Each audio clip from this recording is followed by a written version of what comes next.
siap ya? Oke, kita udah ngobrol dulu. Oke deh, langsung saja ya Bu ya, kita mulai ya.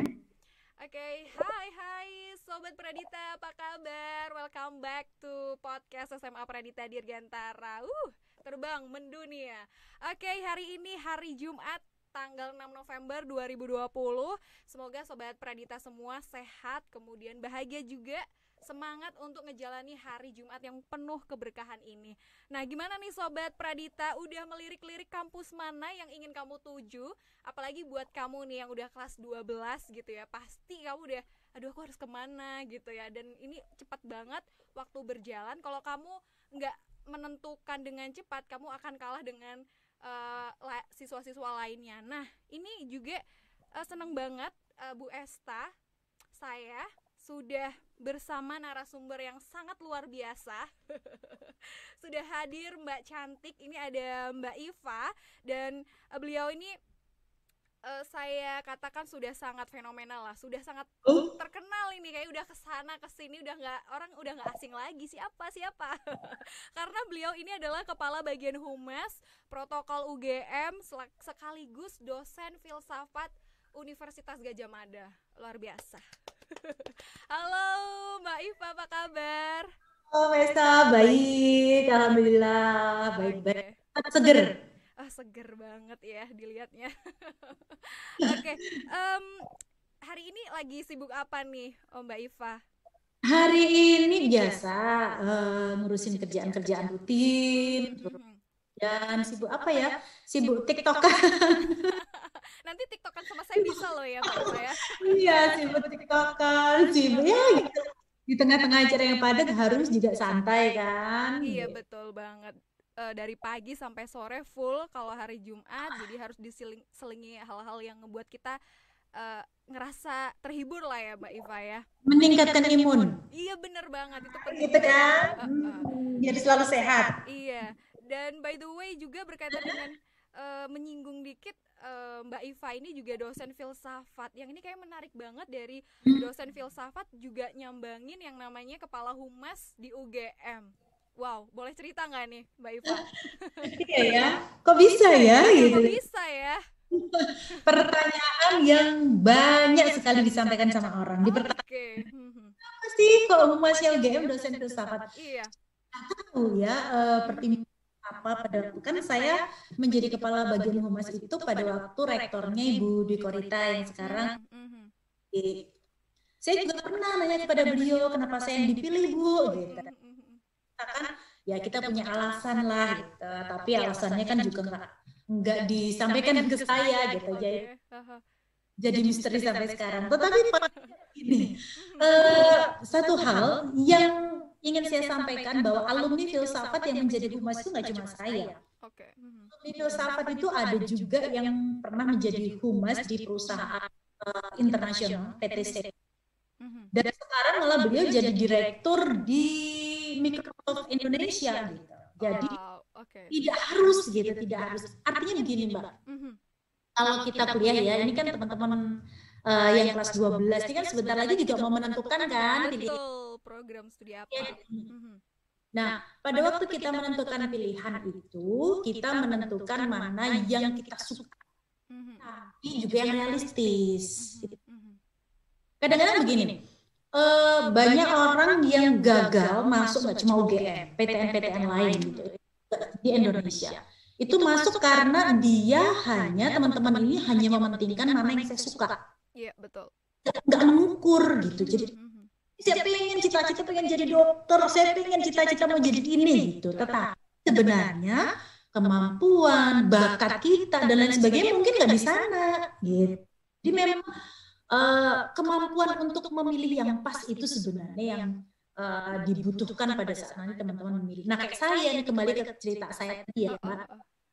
Dulu saya pengennya cita-citanya masuk teknik sipil. Oke. Gagal. Teknik sipil. Oke. Dan gagal. Pada waktu gagal itu, nah kenapa saya memilih filsafat? Pada waktu itu orang tua saya ya muda ya, orang tua pada waktu itu pokoknya mau fakultas apapun yang penting UGM. Wah, karena kalau UGM itu bangganya orang tuanya setengah mati gitu kan. Tetangga juga ya Bu ya.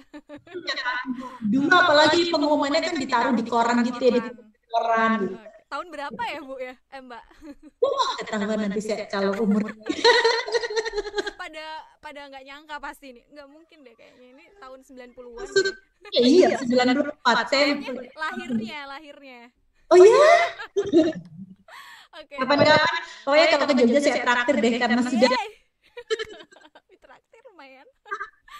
Karena saya awet muda. Jadi tahun 94 saya kuliah di sini. Dan itu tadi orang tua saya mikirnya pokoknya yang penting diterima UGM. Nah saya kan waktu itu mengukur kemampuan saya yang bimbelnya itu dulu menentukan filsafat deh yang peluangnya besar gitu. Belum ngerti filsafat itu apa. Zaman dulu kan nggak kayak sekarang ya. Kalau sekarang kan browsing tuh fakultas ini tuh apa yang dipelajari gitu kita browsing. Zaman dulu kan enggak. Jadi saya masih bingung tuh filsafat itu apa gitu. Tapi udah deh itu pilihan ketiga dan akhirnya saya keterima pilihan ketiga. Sempet nangis, karena saya pengen banget jadi insinyur teknik sipil gitu kan. Nah, tapi akhirnya pada waktu itu saya mau mundur, udah sempat memundur. Tapi Bu, gini, pada waktu kamu diterima di filsafat, itu ada satu orang yang mungkin memang dia cita-citanya masuk filsafat, nggak bisa masuk gara-gara kursinya kamu pakai gitu kan. Dan kalau setelah kamu masuk di sana terus kamu buang, zolim itu, kamu dosa gitu. Orang tua saya waktu itu ngomong gitu, ya. Ini saya mikir, iya juga ya, saya mencoba untuk menikmati dan ternyata benar, saya bisa menikmati kuliah di filsafat. Dan ternyata memang pada waktu kita kuliah di filsafat itu kita belajar banyak hal. Kita belajar segala sesuatu. Dan keunggulan teman-teman di filsafat itu adalah kita dilatih untuk berpikir kritis, berpikir mendalam, berpikir sesuatu itu dari sisi yang banyak gitu, global. Nah, hikmahnya ternyata metode berpikir, lingkungan, dan lain sebagainya, kebiasaan analisa yang saya pelajari dari filsafat itu bermanfaat sekali pada waktu saya menjadi humas. Oke. Karena kalau kita di humas itu kan tidak hanya sekedar apa ya, tidak sekedar jadi juru bicara kan. Begitu ada masalah, saya harus melihat masalah itu dari sisi yang luas. Nah, ternyata begitu manfaatnya. Wow, luar biasa banget. Ini bisa juga ya jadi pilihan. Ini profil dari Mbak Iva juga ngomongin kenapa bisa seperti itu. Ternyata itu tidak hal yang hal yang semata-mata bukan tidak mungkin gitu, tapi mungkin banget gitu. Dan ini juga bisa menjadi inspirasi buat Sobat Pradita ya. Nah itu tadi ngomongin seputar profil dari Mbak Iva ya kan. Nah ini kita akan mengenal lebih dekat lagi nih Mbak Iva tentang UGM itu. Karena alhamdulillah ini memang siswa-siswi SMA Pradita Dirgantara memang sudah dijuruskan. Mereka itu kamu tuh udah pingin kemana gitu, mereka udah mencoba memilih jurusan, kampus gitu, dan salah satunya UGM ini juga termasuk PTN yang banyak dipilih nih gitu. Selamat datang nanti ketemu saya siswa SMA Pradita gitu ya Bu ya. Udah disambut banget nih loh Sobat Pradita ya. Dengan terbuka, nanti langsung menyapa ya kalau keterima. Bener banget, tapi kadang tuh siswa ngerasa tiba-tiba bingung untuk menentukan jurusannya gitu. Nah kalau menurut Mbak Iva itu bekal pertama yang harus mereka miliki gitu supaya bisa gabung di UGM khususnya atau di kampus-kampus yang mereka inginkan itu sebenarnya seperti apa kalau menurut Mbak Iva? Oke, satu kuncinya. Waktu kita mau mengejar untuk masuk PTN favorit gitu ya. UGM ya, UNS dan PTN-PTN lainnya yang favorit, maka tidak bisa kita menyiapkan 1-2 bulan sebelum pelaksanaan UTBK atau 1 semester, enggak. Kita harus mempersiapkan dirinya itu dari kelas 1 SMA. Bahkan kalau ekstrimnya saya bilang dari kecil kita sudah nggak ngerti ya nanti mau fakultas apa, tetapi itu sudah dari dulu gitu. Kalau kita mempersiapkan dirinya, nanti aja deh kelas 3 semester 2, nggak bisa. Itu Anda sudah salah langkah. Jadi ini teman-teman SMA Pradita yang sekarang ini kelas 1, itu sudah mulai nih, harus mulai mempersiapkan diri. Itu yang pertama. Mempersiapkan dirinya dengan cara apa? Dengan cara satu, bekal akademis. Karena semua PTN di Indonesia itu tetap seleksinya seleksi akademis. Nggak ada namanya seleksi. Ada kan yang sering-sering bilang hoax, kalau bayar sekian bisa masuk Iya gitu. benar. Nggak ada. Semua ada ya? seleksi nggak ada. Semua seleksi akademis. Jadi masuk pertama itu seleksi akademis tetap di semua PTN. Oke, sistem.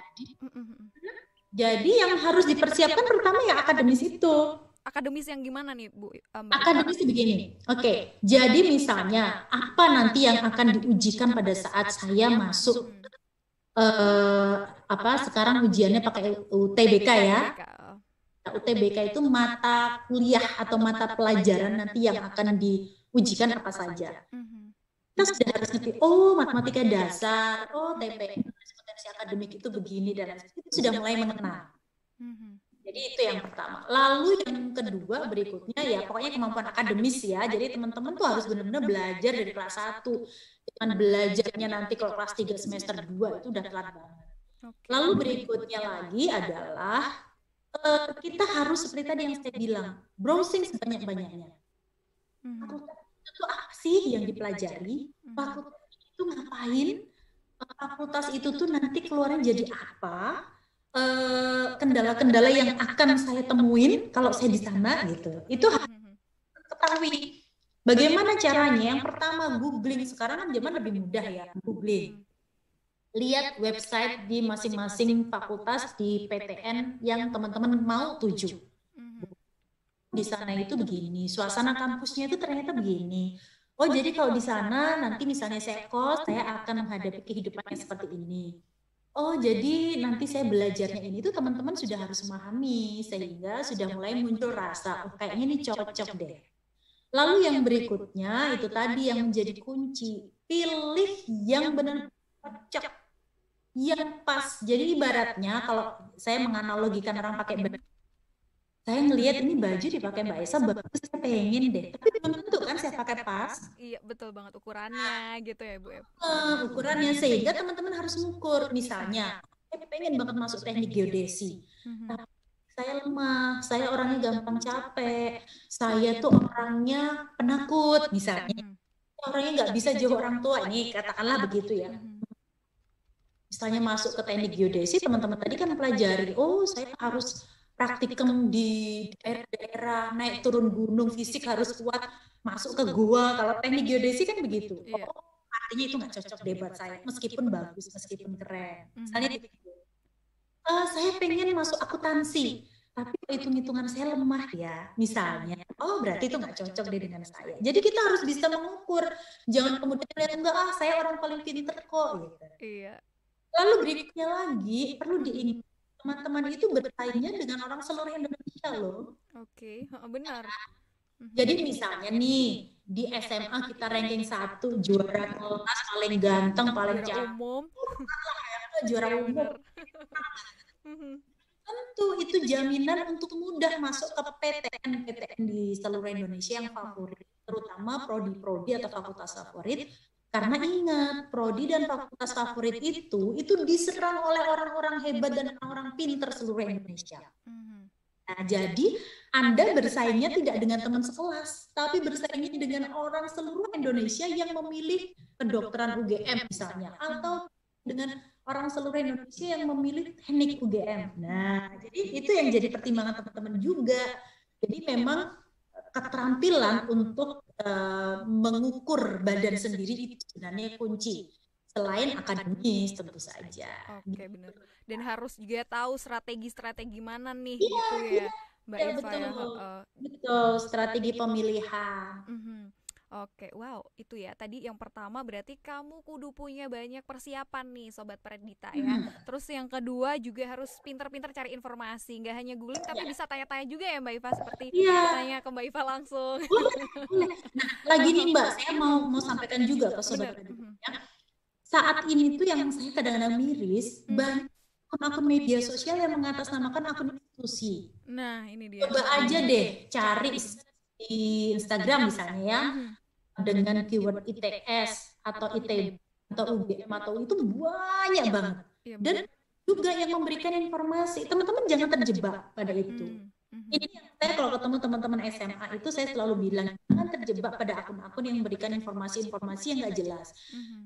Jadi langsung lihat official account-nya yang ada centang biru itu ya, centang biru gitu ya. Jadi pantau saja karena official account itu pasti akan memberikan informasi yang paling benar. Nah, sekarang ini official account di PTN-PTN itu terbuka, nggak cuma jadi bisa tanya teman-teman, misalnya tanya, Min saya mau tanya apakah benar pendaftaran SNMPTN mundur umpama gitu ya. Min saya mau tanya apakah benar nanti tesnya begini. Jangan tanya orang-orang lain, langsung tanya ke official account UGM atau ITS di PTN-PTN lain. Jadi atau kalau enggak juga langsung tanya ke saya juga. Kalau saya mengerti informasinya pasti saya jawab, saya layani. Iya, follow IG-nya Mbak. Follow IG-nya Iva _Aryani. Oke, nanti banyak yang nge-follow nih ya Mbak Iva ya. Iya, jadi gitu. Nggak apa-apa langsung tanya. Banyak kok teman-teman yang ibu, maaf saya dari SMA di Pamekasan, di mana mau tanya apakah benar begini. Ya kan kadang-kadang kalau deket-deket penerimaan mahasiswa itu hoax di mana-mana kan. Benar, iya benar banget. Belum iya, kadang kan siswa kelas 12 kadang juga masih bingung menentukan berita yang valid atau enggak gitu. Iya.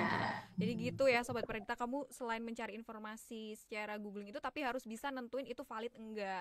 Tadi udah salah satunya harus ya kalau akunnya centang biru kemungkinan itu udah valid ya Bu ya.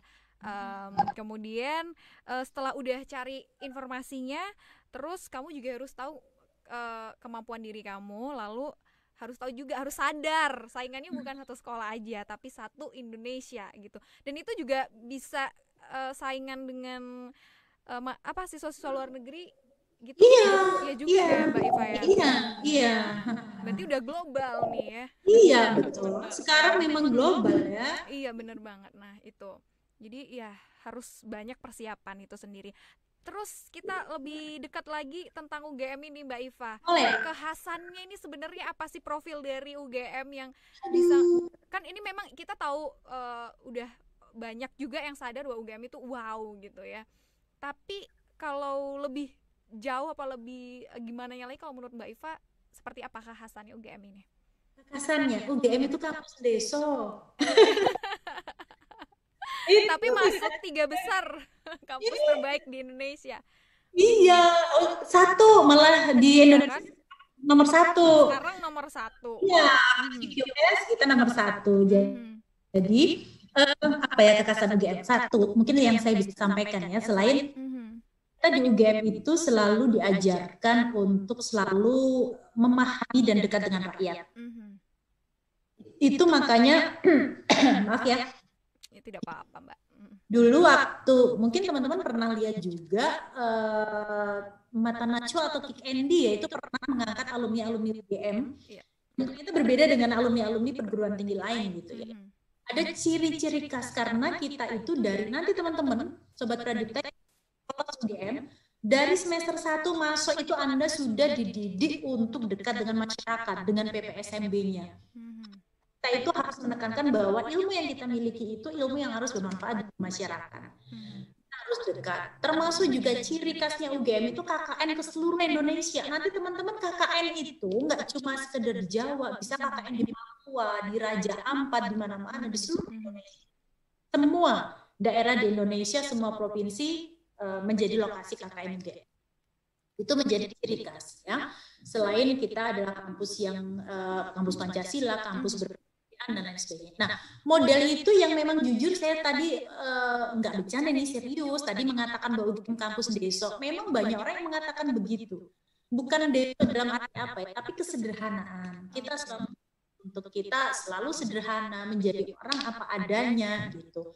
Lalu kemudian berpikir, berbuat dan melakukan segala sesuatu untuk masyarakat. Itu kalau dari sisi yang non akademis. Kalau dari sisi akademisnya, apa sih yang menjadi spesialnya UGM? UGM itu kampus yang sangat-sangat multidisiplin. Misalnya begini, ITB kita tidak menemukan kedokteran deh. UI kita tidak menemukan fakultas kehutanan. Misalnya begitu. Di UGM hampir semua klaster ilmu pengetahuan ada. Bahkan misalnya Fakultas Filsafat itu menjadi fakultas satu-satunya fakultas filsafat perguruan tinggi di Indonesia yang negeri. Kalau yang swasta banyak, yang negeri satu-satunya cuma di Indonesia di UGM. UI ada, tetapi bukan fakultas, prodi. Prodi ya, oke. Kalau di filsafat fakultas ya cuma di UGM. Jadi kalau di akademis itu keistimewaannya bahwa kita itu multidisiplin. Dan multidisiplinnya itu dimasukkan atau melebur dalam kegiatan akademik. Ini ya. Nanti kalau teman-teman yang kuliah di arsitek, pada waktu mau membuat skripsi gitu ya, bangunan arsitek rumah joglo katakanlah gitu, penelitian. Maka pada waktu teman-teman walaupun kuliahnya di teknik arsitek dan meneliti bangunan arsitektur rumah joglo, teman-teman harus meneliti Fakultas Ilmu Budaya. Karena kalau kita mau melihat rumah joglo arsiteknya seperti apa, harus melihat budayanya kan? Iya, betul banget. Nah, itu juga pengetahuan-pengetahuan atau penelitian-penelitian di UGM selalu lintas disiplin begitu. Jadi misalnya penelitian yang dilakukan oleh teman-teman kedokteran, ini pasti juga memerlukan teman-teman IT dari teknik. Pasti juga memerlukan teman-teman sosial humaniora untuk mensosialisasikan hasil penelitian itu ke masyarakat. Betul, kolaborasi gitu ya. Kolaborasi. Nah, ciri lintas disiplin ini yang sangat kuat di UGM. Oke, jadi mencirikan juga bahwa banyak juga pilihan yang diberikan sama UGM gitu ya Mbak Iva ya. Ini luar biasa banget sih Sobat Pradita. So ya semakin gak ragu ya untuk memilih UGM. Jadi ini anak-anak udah mantep nih di UGM gitu kan. Tapi juga ada perlu nih Mbak Iva obrolan supaya gimana nih supaya mereka itu termasuk kriteria mahasiswa yang diinginkan UGM. Nah menurut Mbak Iva itu yang seperti apa mahasiswa yang diinginkan dari UGM itu sendiri? Kriteria yang diinginkan UGM harus yang seperti apa sih gitu? Apakah harus yang benar-benar followersnya harus 1M atau gimana gitu? Yang jelas sampai sekarang ini seleksi untuk masuk ke UGM itu hanya seleksi akademik. Selain ada jalur prestasi ya, ada seleksi jalur prestasi itu adalah teman-teman yang berprestasi, tapi prestasinya ya prestasi tingkat nasional, paling tidak juara 1 tingkat provinsi lah gitu, enggak prestasinya juara tari tambang Agustusan di RT. Enggak, please. Berarti kalau prestasi paling enggak provinsi juara 1 atau nasional atau internasional itu nanti ada jalur prestasi. Oke. Tapi selain jalur prestasi yang memang satu-satunya pintu masuk UGM melalui seleksi akademis, enggak ada seleksi lain. Sehingga kalau ditanya kriteria yang bisa masuk UGM yang bagaimana? Ya yang lolos akademis, yang bisa lolos seleksi tes di UGM, apapun jalurnya kan, ada SNMPTN, SBMPTN atau ujian mandiri itu. Harus yang ini biasa nih yang suka ditanyakan ke saya. Harus yang ring satunya UGM itu maksudnya kayak daerah Jogja itu prosentasenya lebih. Iya benar. Enggak. UGM enggak ada putri daerah gitu ya Mbak Iva ya. Katanya begitu. Itu sampai waktu ditanyakan itu terus Bapak Sekretaris Rektor UGM itu bilang, waduh itu berarti anak saya langsung punya kartu masuk dong karena iya bener, langsung pindah ke Jogja semua nanti Mbak Iva. Nggak ada.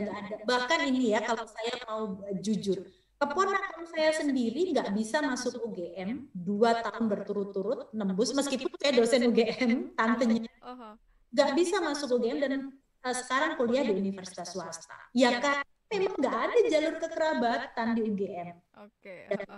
Benar-benar jalur akademik. Pertanyaannya apakah harus rumahnya dekat? Nggak ada.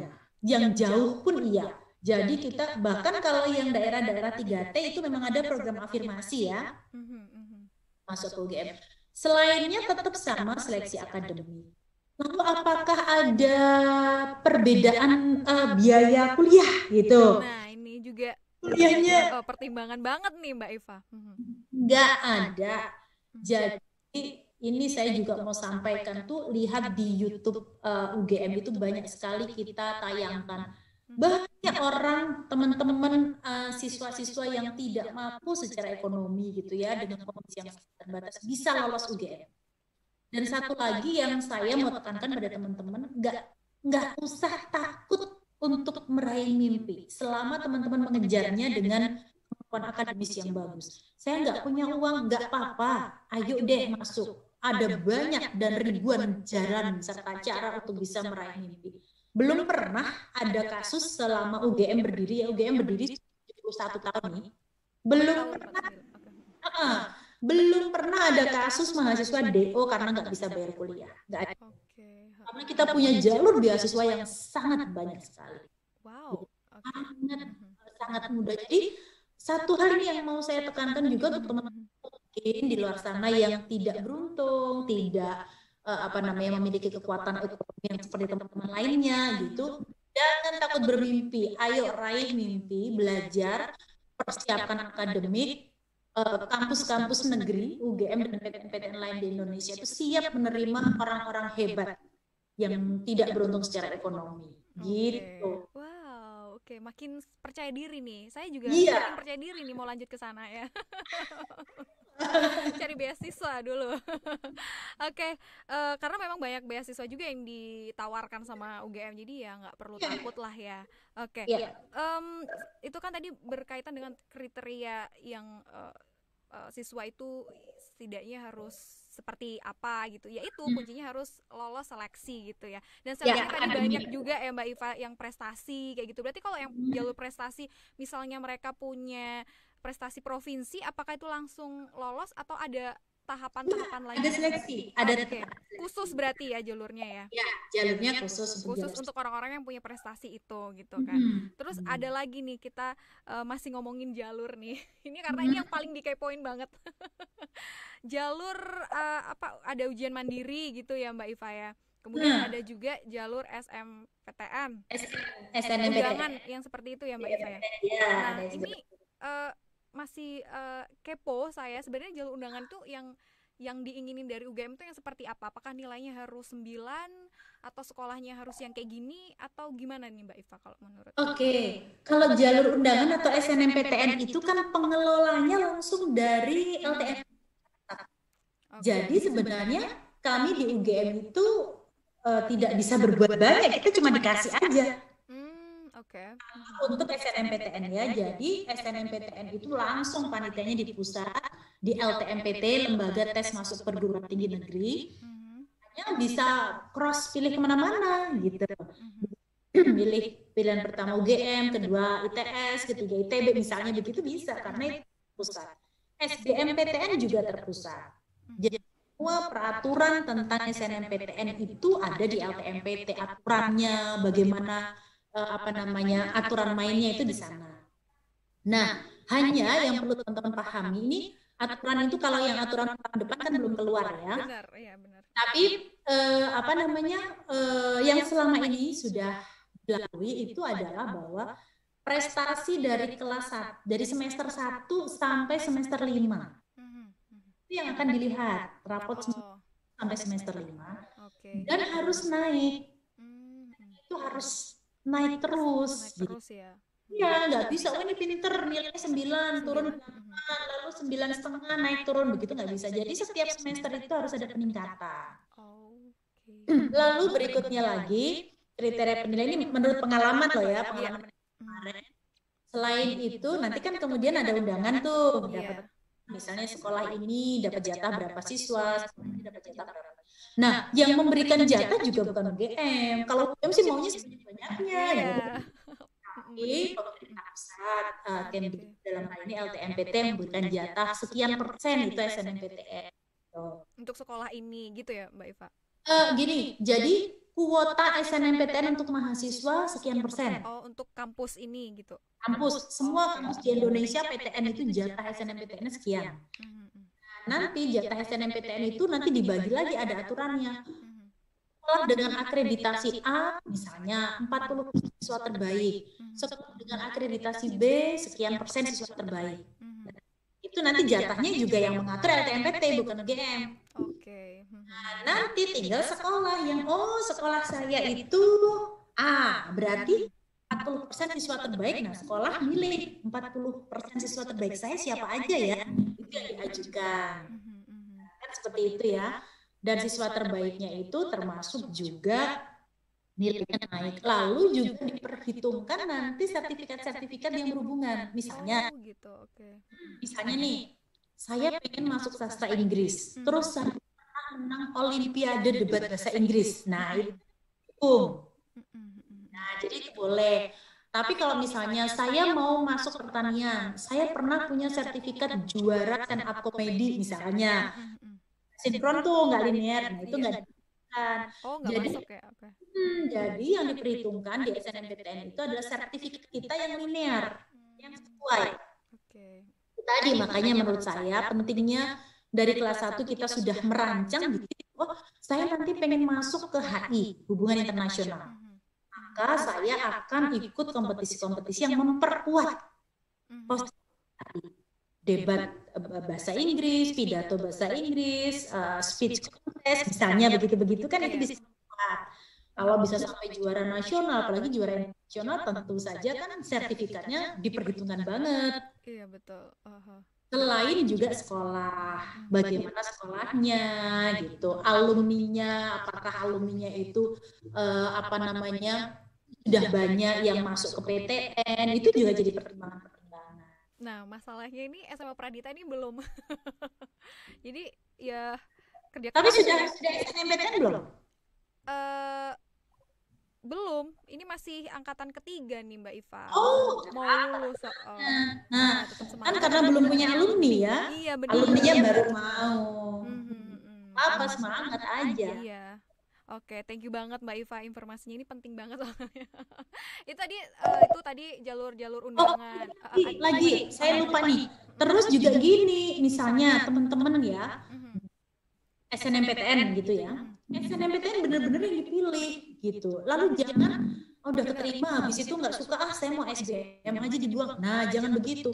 Lalu banyak yang tanya apakah ada blacklist gitu kan? Ini juga nggak ada blacklist. Hanya blacklist itu secara legal tuh nggak ada. Cuma ya kita pakai nurani. Kayak tadi Bu saya menasihati saya. Orang banyak loh yang membutuhkan kursi itu dan dibuang dan nggak bisa mendapatkan karena kita udah di situ gitu kan. Setelah kita dapat, maksudnya kita buang begitu saja masuk SBMPTN, masuk itu kan sayang. Iya. Menghargai. Jadi benar-benar tentukan pilihan yang kita nanti akan bisa menikmati, akan bisa gitu. Oke, wow, gitu ya. Jadi Sobat Pradita benar-benar harus nentuin, dan kalau nanti benar-benar diterima berarti ya dihargai, dilanjutin gitu ya. Karena ini dampaknya bukan untuk kamu sendiri tapi orang lain yang di belakang yang udah kerja keras banget gitu ya Mbak Iva ya. Iya. Oke Mbak Iva, ini ada yang tanya nih di IG live di Instagram, ini dari Ata. Bertanya, dia nanya nih Mbak Iva, ini berkaitan tentang jurusan ini ternyata ya, program studi. Oke, nanya tentang program studi ekonomi pertanian dan agribisnis di UGM. Itu keunggulan sama keunikannya daripada universitas lainnya itu apa gitu? Ekonomi apa? Ekonomi pertanian dan agribisnis. Agribisnis. Bedanya dengan kampus lain itu gimana Mbak Iva? Waduh, kalau kemudian ditanyakan bedanya dari kampus lain, saya sih ya lihat atau bandingkan masing-masing prodi di UGM dengan prodi di kampus lain gitu. Tetapi setidaknya yang bisa saya sampaikan keistimewaan UGM dari seluruh fakultas dan seluruh prodi itu tadi, lintas disiplinnya dan lain sebagainya itu kita kuat di situ. Oke, itu ya tadi Atta. Kemudian membandingkan detail dengan IPB misalnya, saya belum pernah, jadi nggak ngerti IPB gimana gitu.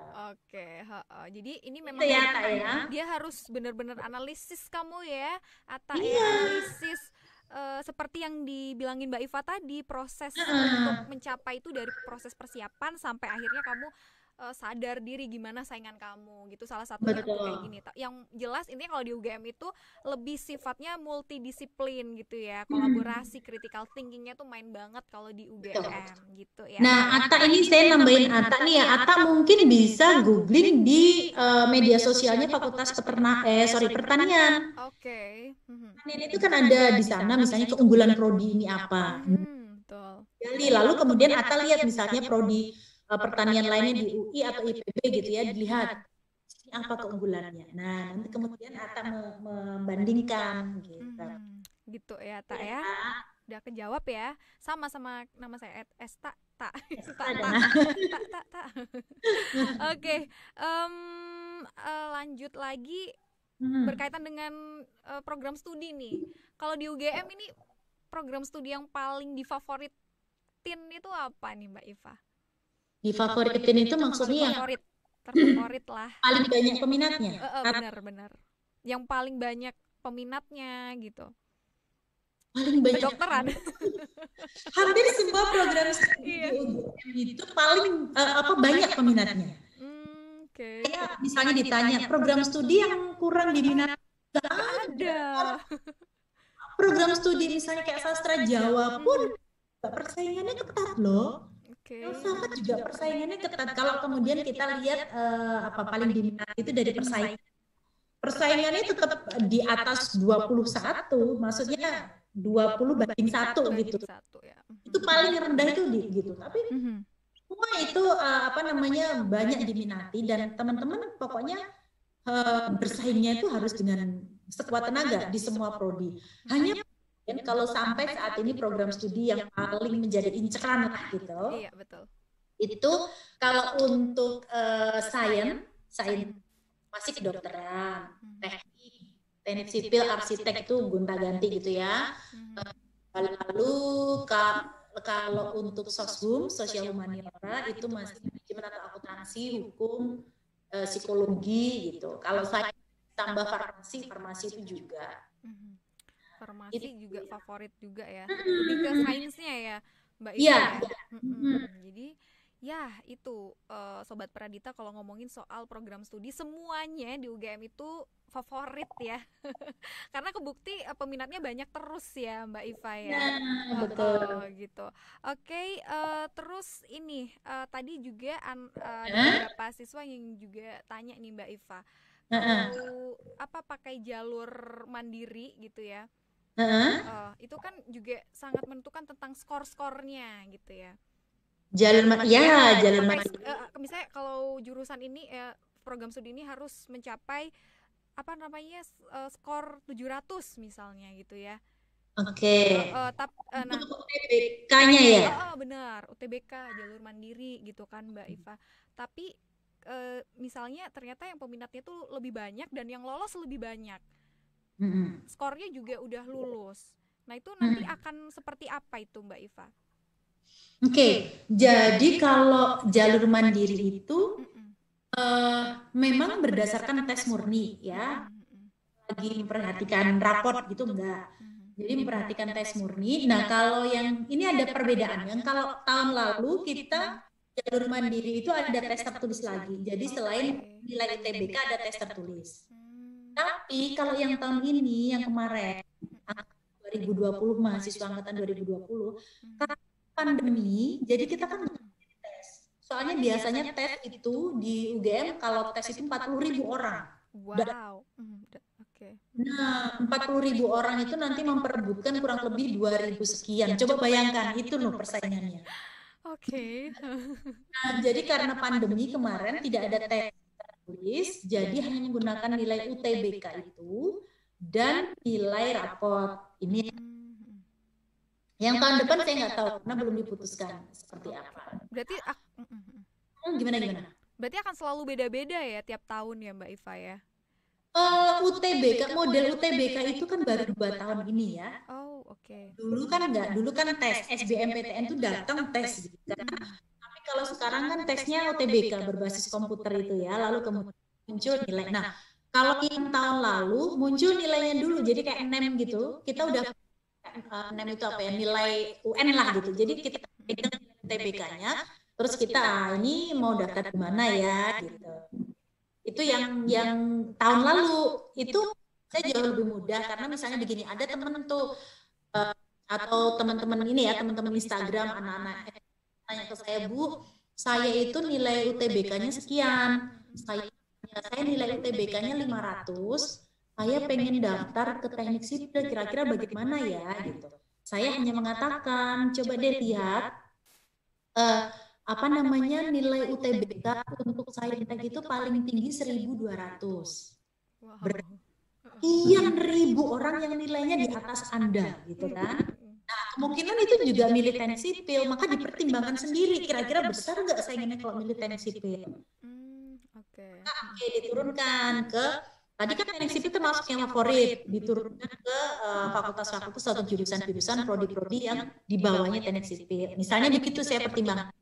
Tetapi kalau yang tahun ini, itu yang tahun lalu, tahun ini itu karena pandemi, jadi benar-benar peraturannya itu berubah di waktu detik-detik akhir gitu kan, karena kita tahu semua ya kondisi seperti ini, kita semua kaget, sehingga nggak ada tes.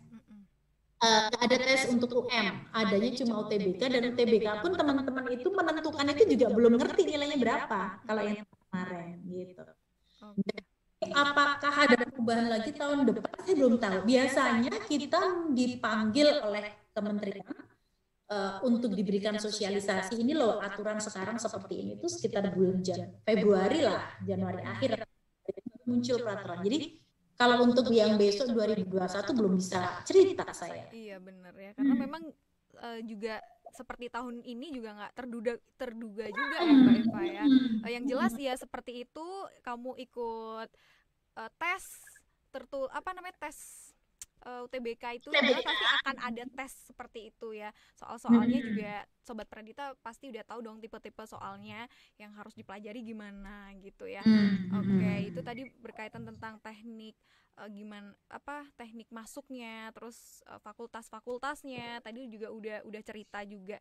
Terus yang masih pingin dikepoin ini Mbak Iva tentang hubungan kerjasamanya, misalnya yang sifatnya itu internasional, pasti UGM udah unggul banget dong gitu. Nah sampai saat ini seperti apa itu Mbak Iva? Wah, kalau udah melalang buana seluruh dunia. Kerjasama internasional, waduh, kita tuh udah nggak kehitung ya kerjasama. Itulah makanya di QS Rank, World University Rank, itu UGM peringkat 1 di Indonesia PTN. Termasuk itu juga kerjasama untuk beasiswa. Alumni UGM yang mendapatkan beasiswa untuk kuliah di luar negeri. Lalu juga beasiswa kerjasama untuk riset, sama kerjasama penelitian dan lain sebagainya, itu banyak sekali gitu sama internasional ya. Jadi mahasiswa yang kemudian melalui jalur kerjasama begitu selesai langsung dapat S2 ke luar negeri itu banyak. Jadi, banyak kerjasama kita dengan instansi di luar negeri. Jadi semakin banyak juga untuk mengasah Sobat Pradita untuk lebih kolaborasinya dengan negara-negara asing lah ya, secara global tuh udah pasti banget, udah terjamin di UGM gitu ya. Iya. Oke, thank you banget Mbak Iva untuk informasinya. Tapi boleh dong satu lagi ngomongin jurus program studi mungkin ya, program studi dari UGM yang mungkin ingin banget Mbak Iva ceritain gitu, ada nggak ke Sobat Pradita gitu, memperkenalkan program-program studi apa saja. Mungkin Sobat Pradita masih ada yang bingung untuk nentuin harus apa sih, ini tentang apa sih, mungkin ada program studi yang baru nih gitu, ada nggak Mbak Iva? Oke, ada program studi kalau yang baru kita belum punya, tapi yang terbaru adalah program studi aktuaria MIPA. Program studi ada nih siswa saya yang pingin masuk itu, saya sempat itu apa ya? di kita kayak apa gitu ya? Bener, itu apa gitu? Ternyata anak-anak saya jadi Nah itu yang seperti apa Mbak Iva?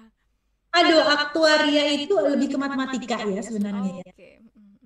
ya, tetapi wah itu ilmunya teman-teman MIPA itu yang paham, saya juga nggak Cocok ngerti. banget soalnya sama Pradita, Mbak Iva. Oh Sains gitu di ya. sini, iya. Betul-betul, Sains. itu cocok tuh. Jadi itu memang program studi baru 2 ini, dan itu langsung booming gitu, karena memang prediksi ke depan ilmu aktuaria itu ilmu yang paling diperlukan ke depan. Jadi satu lagi nih yang mau saya tambahkan. Di UGM kita di UGM tuh selalu diajak berpikir sekian langkah ke depan gitu. Jadi misalnya nih, sekarang ini kan kita sudah masuk ke era revolusi industri 4.0 ya. Jadi semua serba alat, semua serba digital. Dan tenaga kerja manusia itu mungkin sekian tahun ke depan sudah nggak terlalu diperlukan dengan alat. Maka kita mempersiapkan di UGM, tetap dipersiapkan bagaimana lulusan UGM itu tetap bisa bertahan sekian tahun ke depan. Berbagai macam hal. Tantangan menghadapi disruptif teknologi gitu ya, menghadapi era revolusi industri 4.0 kita sudah siapkan. Nah, termasuk salah satunya misalnya prodi aktuaria itu. Itu yang paling baru, yang terbaru. Tetapi kalau yang lainnya belum ada. Oke, itu ya Sobat Pradita. Berarti ini juga saya akan saya juga makin nambah pengetahuan saya nih tentang program studi tersebut gitu. Oke. Ada tambahan sedikit boleh? Boleh banget. Selain yang sifatnya akademis, teman-teman kan bahwa kalau di UGM itu nggak hanya melulu akademis. Iya benar. Akademis pun juga terfasilitasi dengan baik. Jadi ada banyak sekali organisasi kegiatan mahasiswa, ada organisasi yang sifatnya olahraga, sport, ada organisasi yang sifatnya seni dan budaya, ada organisasi yang berbasis keagamaan, organisasi kepemimpinan, dan lain sebagainya, organisasi khusus itu banyak sekali.